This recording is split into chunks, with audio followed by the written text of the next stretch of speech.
a social contract between the state and the citizens is weakening, and a huge growth in youth population, unmet social demands. And that's putting a strain on these existing modes of governance.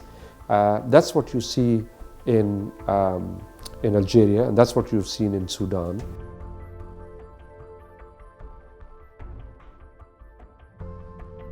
Western approach was to pay lip service to democratization, but ultimately they have sided, in my opinion, more with a return of the authoritarian rule.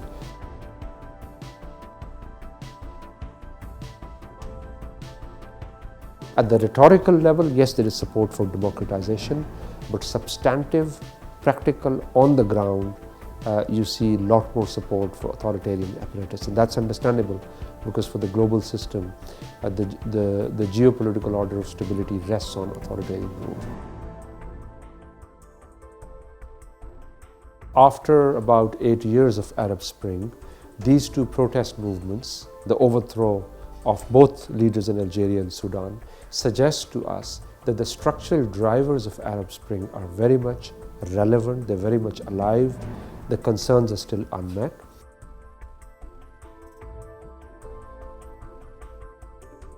However, these two protests go long and far beyond this because there is an element of social learning in them.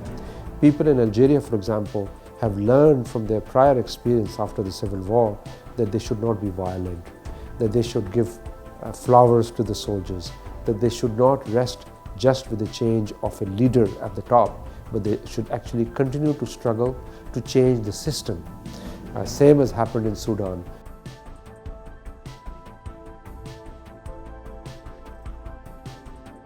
You cannot have economic sovereignty or political sovereignty unless you start from intellectual independence.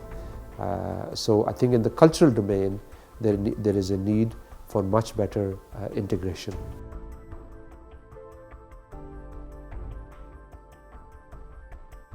Turkey has made a huge shift in the last 30 years in its political economy based on a new regional trading order. Over the last 30 years, Turkey has seen the growth of its cities, the bringing of people from the margins to the mainstream, reduction in poverty, expansion of trade, and AK Party has played an important role. But in the next 10-15 years, the struggle would be how do you institutionalize this change?